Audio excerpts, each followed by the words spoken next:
Indonesia memiliki kekayaan budaya yang luar biasa.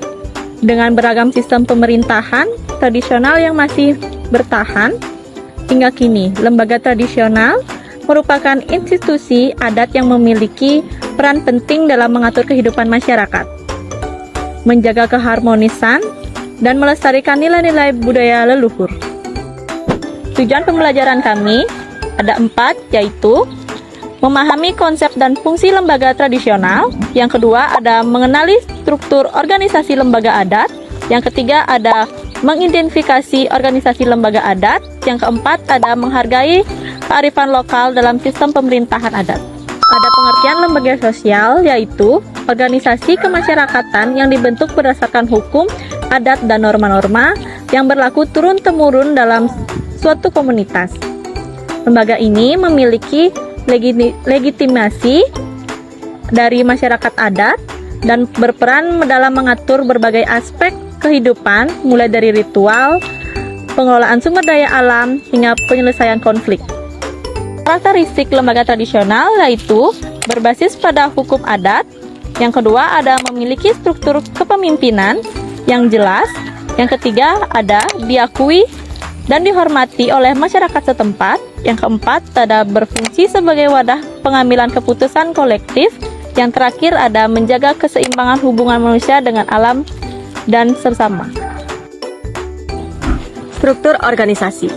Lembaga tradisional memiliki hierarki kepemimpinan yang terstruktur, meskipun variasinya berbeda di setiap daerah. Struktur ini umumnya terdiri dari yang pertama, pemimpin tertinggi yaitu kepala adat yang memiliki otoritas pengambilan keputusan.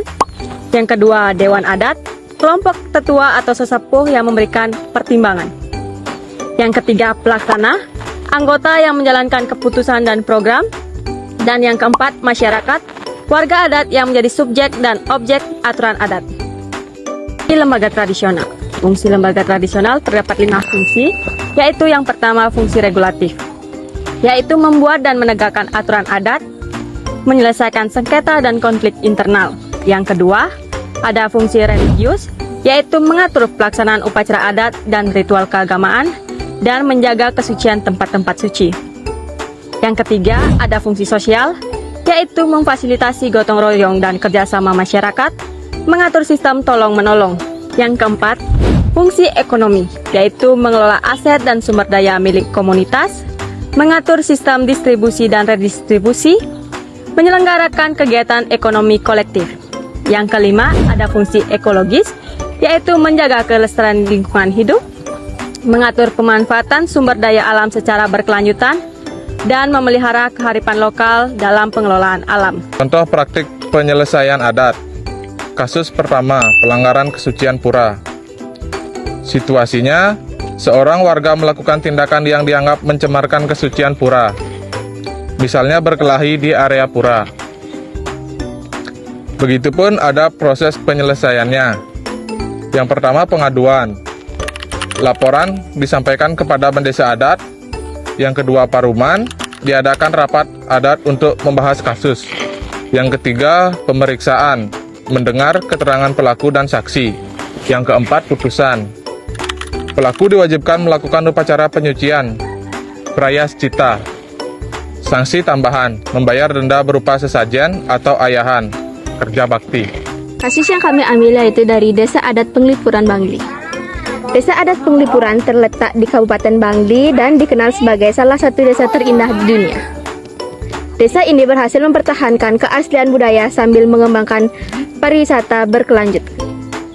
Keunikan lembaga tradisional di Penglipuran Bangli, awig-awig yang ketat, yaitu larangan bercerai bagi krama desa. Yang kedua, kewajiban memelihara arsitektur tradisional. Yang ketiga, aturan penggunaan lahan yang sama, atau setiap pekarangan memiliki ukuran yang seragam. Yang keempat, larangan membawa kendaraan bermotor masuk ke desa. Pengelolaan hutan bambu komunal. Yang pertama, hutan bambu dikelola bersama sebagai laba pura. Yang kedua, hasil panen bambu menjadi sumber pendapatan desa. Yang ketiga, diterapkan sistem tebang pilih untuk berkelanjutan. Dan yang terakhir, sanksi berat bagi penebang liar. integrasi dengan pariwisata.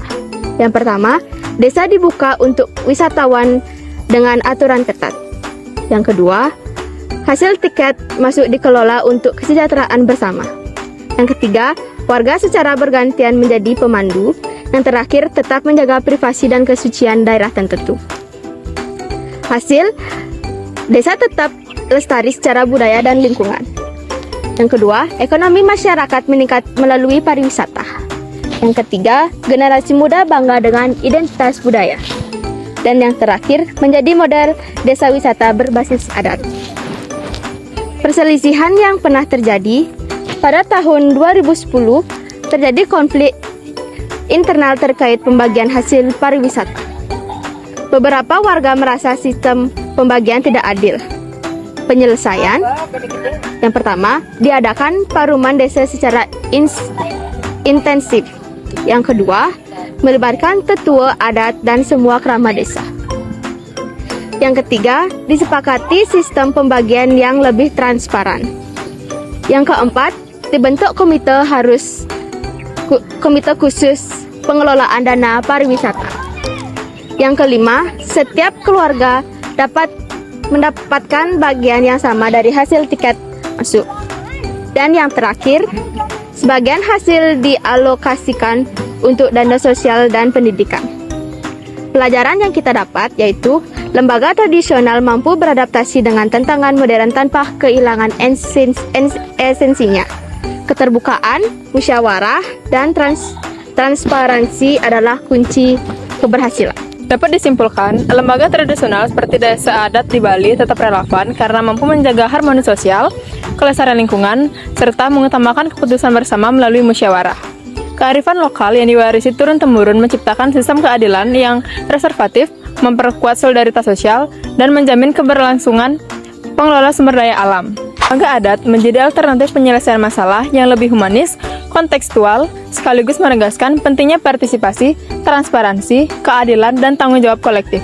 Tantangan utama ke depan adalah mempertahankan relevansi di era globalisasi, menarik minat generasi muda, mengintegrasikan aturan adat dengan hukum nasional, serta mencegah penyalahgunaan kewenangan.